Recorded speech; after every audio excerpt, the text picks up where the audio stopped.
In this video, we're going to be looking at the foreign coins which appear on the screen in front of us, or I should say half of them. This is part 2 of a video that I picked up from one of my favorite coin dealers that I saw at a recent show. And this was probably the best haul I've ever gotten from his 6 for $1 bin. I picked up a total of 78 coins, that's $13. And we went through the first third of them in the last video. We're going to go through the middle third. In this video, we're going to keep a running tally just to see what the catalog says everything on here is worth. I keep up with that because I'm a numbers guy, not because I'm going to stick these on eBay for exactly what the catalog says they're worth. One thing I like about this dealer is at least at the Tennessee State Numismatic Show, he runs a young numismatist hour during the show. So there is a time where he leaves his booth and talks to the kids, try to get them to enjoy coins, and I like that about him. We're going to start this video with the coin from a country that I don't see very often. I am sad that this is so well worn, but I didn't have it. Can't even tell what is on this coin if I didn't tell you, but this is from the Republic of Mali, and I only had a couple of coins from Mali before this one, and it was the other one had a horse, so at first I just assumed this was a face, someone, very maybe a thick head of hair on here, but no, this is an animal. Can you guess what it is? This is going to be a lion, and so if you can kind of see the mane of fur that goes around the lion on this one, it is a 25 Malian franc, so 25 francs of Mali, from 1961. It's a one-year coin. KM4, and even though this is in rough, well-worn shape, it's still worth $1.30 because it is a hard coin to find. I guess I can't make a coin from Belgium without pointing out that there are two different languages spoken in Belgium. That would be French and Dutch, and because of that, they make two different versions of most of their coins. Now, there's some years where they have both spellings on one coin, but most of their coins, they make two different versions of it. At least they don't do that with the euro anymore. But this one is the French legend, where it has the spelling of Belgique on here. We flip this one over, and it is a 50 centimes from 1927. Catalog number of KM87. But one thing I never realized before is not only is the name of the country in French, but the words at the top here, Bonjour, is also in French, and so the Dutch version of this coin has whatever that translates to in Dutch. So I thought that was kind of a neat thing that I'd never noticed before. This coin is from Egypt, and I've actually been finding a pretty good number of King Farouk coins recently. He ruled over Egypt from 1936 to 1952. This scalloped edge coin still has a pretty good amount of detail on his portrait on here, looking to the left. We flip this one over. This one's going to be a 5 millimes. Calendar date, Arabic 1362, our calendar 1943. Catalog number, KM360. This coin books for $1. Similar to Belgium, Croatia is another coin that makes their coins with two different languages, but in a different way. So this particular coin features a tuna fish, and it has the name tuna in the Croatian language, so I guess that J is a vowel, I don't know. This coin is from 1993, but the way they do it in Croatia is in odd years, they have the spelling of the animal that appears in their coin in the Croatian language, and then in even calendar years, they have it in Latin. Why Latin? I don't think they speak it there. I guess they're just doing it to be historic and neat, but I couldn't actually find the reason why they do that. So if you know, let me know. This one is a 2 kuna coin. So they're 100 lipa make a kuna. And we've got another animal that sort of looks like a squirrel. I don't think that's a squirrel, though. We've got another animal underneath the number 2 on here. So the catalog number is KM10. Spain made a lot of circulating commemorative coins throughout the 90s. This one is from 1998. It's a 25 peseta coin. This side features the walls of Ceuta. And we flip this one over. And on the right here, on this 25 pesetas coin, we have, that is supposed to be the Virgin of Africa. I assume that is some Catholic symbolism, and I'm not well versed in Catholicism, so I'm not sure what that means. I do like the Madrid mint mark on the left, where it has the letter M with a crown on top of it. This one is catalog number KM990. This coin isn't particularly rare, but to find it in good condition, I think, is quite nice. I find this very well worn quite often. But that's also because they made it for a long time. This is one of the newest dates on here for this coin, 1962. They made this all the way back out of copper nickel from 1927. But it's a 1 escudo. During these years, they did not make the escudo out of silver. That was reserved for the 2.5 and up. But being a nice condition coin is worth $2 for this newer date. But if you had this in a key older date, the value of the coin would be worth $60. The catalog number is 578. This might be the largest coin of the video. It's going to be from Jamaica. It's almost a crown-sized coin. This is the side of the coin that we usually see on here. We flip this one over. It is a 25 cents coin. Without looking in my catalog, I assumed that was a hummingbird, but my catalog says this is called a doctor bird. This one's KM49. Here we have a coin from Nicaragua, and like most Nicaraguan coins, it has this triangle with the 5 mount peaks with the radiant cap in the middle of it. This one's 1940. It was the last year that this specific coin was made. And there's something about these older coins that just have text or have the words spelled out on them. So 5 centavos, 5 centavos of a Cordoba. This one is catalog KM12, books for $1, and it was the last year that they made this one. From the hard-to-find country of Tonga, we have an FAO coin from 1979. On this side, we have the ruler Tupua IV. He ruled from 1965 through 2006, so good job living a long time. And of course, he's shown in a military uniform on here. But since it's an FAO coin, we're going to have some livestock on the back. So we've got a pasture full of cows. This coin is catalog KM46. One of the smaller coins we have in this video is this aluminum 1 paisa coin from 1971. I picked it up because their mint marks are not letters, but instead symbols, and this one has a star symbol. And that doesn't make this particularly rare, but it's one of the ones you don't see as often from India. The star means that it's from Hyderabad.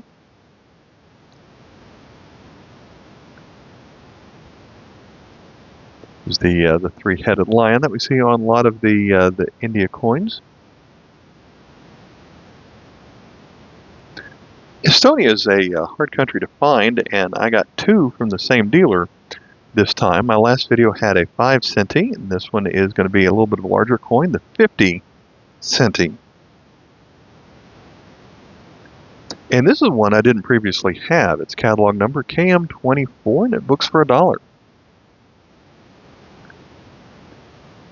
We have another coin from India. This is one of the first coins made by India after they were free from Britain, although I believe this might be the last year that they made this coin. This one dates back to 1954. This one has a diamond mint mark underneath the date. That means it was made in Bombay.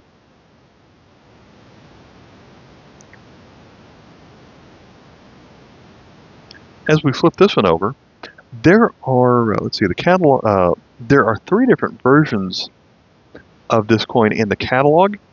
and it has to do with how the thickness of the coin and also the thickness of the edge rim.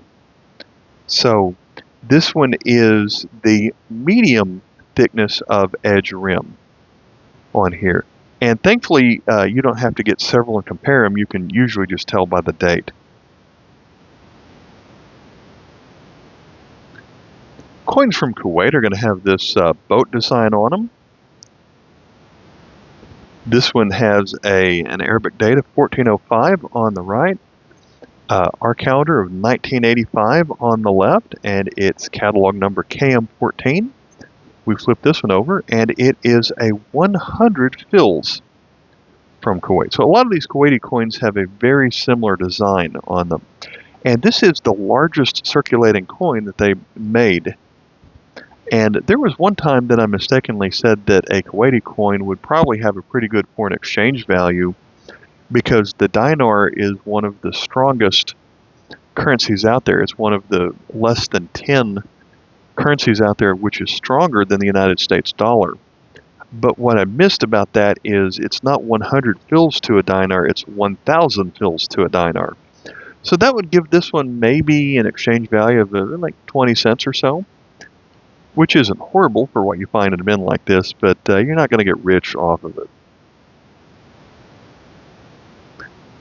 I've been on a pretty good streak here recently of finding some Netherlands coins that are several decades old in really good condition. This one still has some luster to it, maybe some weird toning go along with it, but it's a 1-cent coin. But you flip it over and it's got some pretty good detail left on here. So it's from 1961.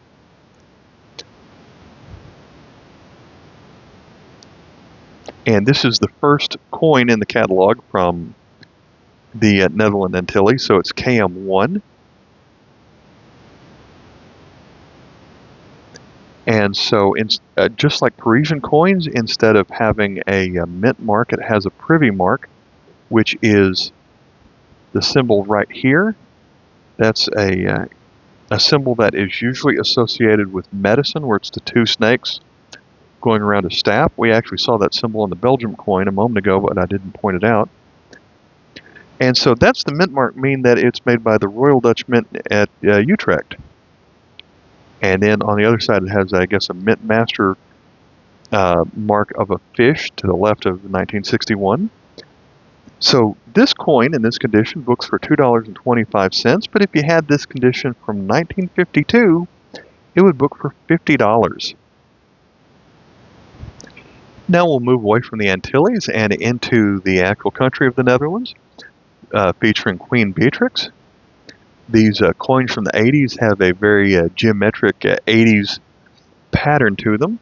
This one is one of the largest circulating coins that they made. It's the 5 Gulden.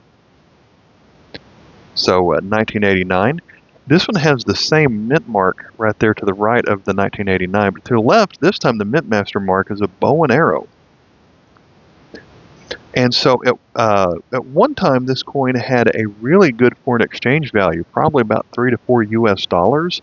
However, after the Netherlands switched to the euro, and these could no longer be cashed in, the value on these plummeted a lot. So it's because you can't exchange them at the bank anymore. So this catalog is KM210. The coins from El Salvador went through a lot of changes over the course of several decades. And so this one turned out to be a 1-year coin that I didn't particularly have until this one. It is dated 1977, catalog number KM149A. It is a 5 centavos coin. And so as you look at changes to this coin over the years, catalog 149A, this is the only year it's made out of copper nickel. But they've also had the size of the letters on here had changed. The design was pretty much the same until 1986, when it stayed about the same, but they reduced the size of the coin.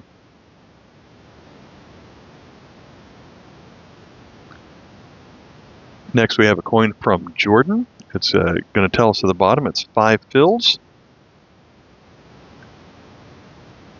Has a date of Arabic 1398, our calendar 1978. Catalog number is 36.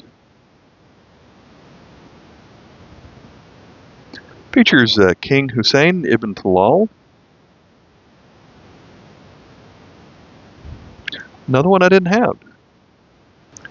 Another country that is really hard to find is Vanuatu. Formerly, this country was known as New Hebrides, but a lot of their circulating coins are fairly similar to each other. This one is a 1 Vatu coin from 2002. We flip it over, and it's got the number 1 Vatu and a seashell. Catalog number KM3. But I found another one from the same series, so pretty much all the details are about the same, just a bigger coin.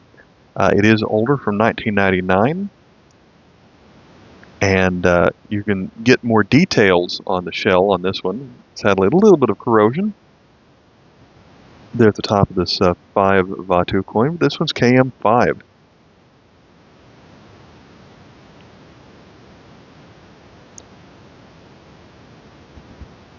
Here is a fairly newer coin from Poland. They kept this design for kind of a while. So it's from 1995, bimetallic, 2 zloty.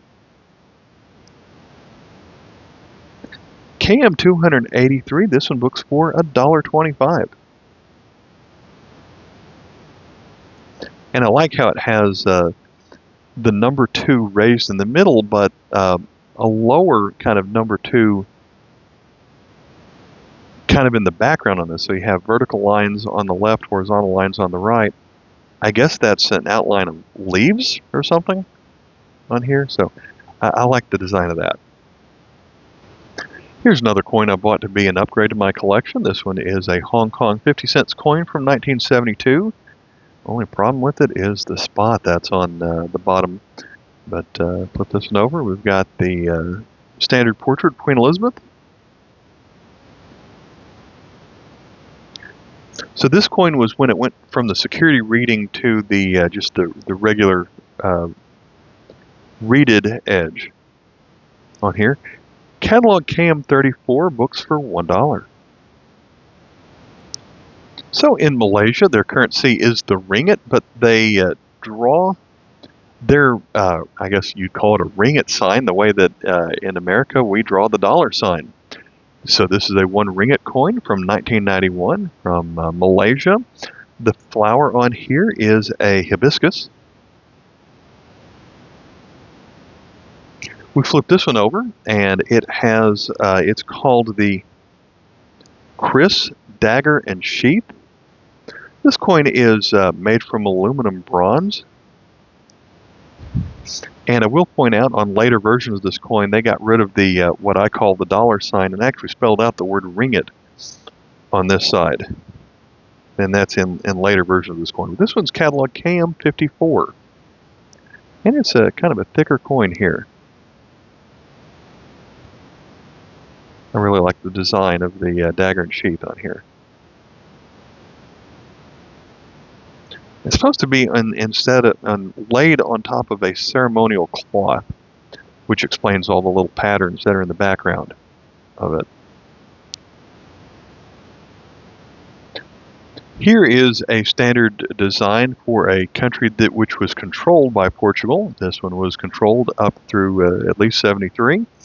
And we've got Mozambique on the 5 escudos coin. At one time, this coin was made out of silver up until 1960, but this one is 1973. Catalog KM86.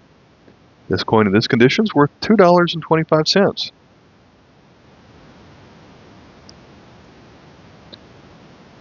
This is a coin from Iran. It's called the Radiant Lion, holding a scimitar. You don't usually find coins that are brass-like as often, but we flip this one over, and it is a, they do things a little bit different than other Arabic countries. Their 5, instead of being appear to be like egg-shaped or a circle, is an upside-down heart. So this is a 50 dinars coin.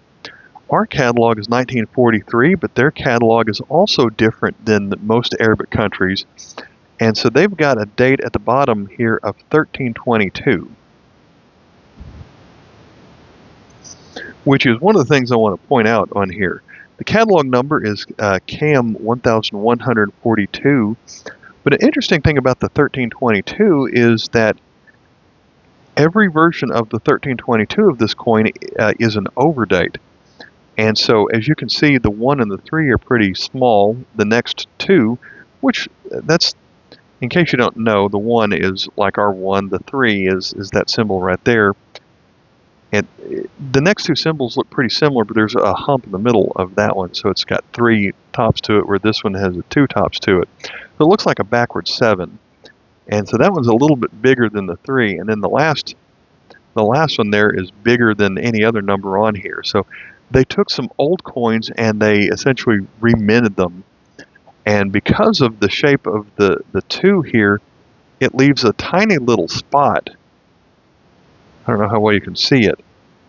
So depending on which version of the coin you have, there will be a different spot right there. And so it's just the shape of the number 2 doesn't cover everything up. So this one is, since they're all going to be repunched, repunched coins, I don't know if any one overdate is worth more than others, but this particular coin is worth $2.50.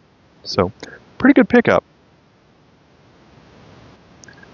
When I was young, I remember my father telling me about how the United States had coins smaller than a cent that were called mills.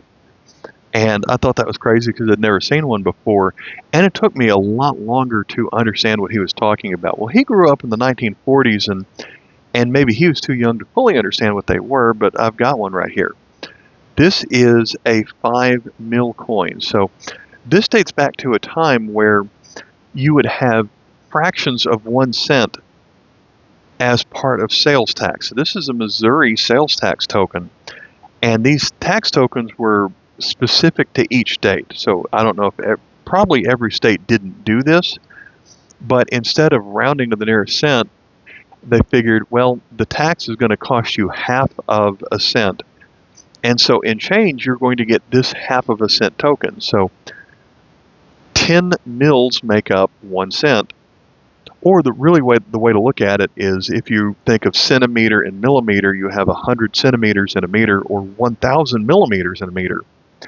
So in this case, this is 1,000 mils in a dollar, just like there are 100 cents in a dollar. So this is a Missouri sales tax 5 mil token. Flip it over, it looks exactly the same. It even has some discolored area in the same spot on both sides. But this one is made out of plastic, and so different states use different materials.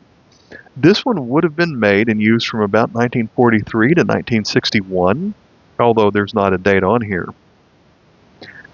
The catalog for people who are interested in sales tax token is, the name of the book is U.S. State Issued Sales Tax Tokens by Jerry F.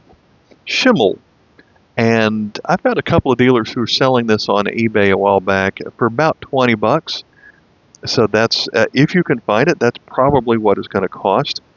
And in their catalog, this is Missouri 8A. There is another version of this coin that is more of a greenish color, which is just Missouri 8. But that's not the only one that I found in this video.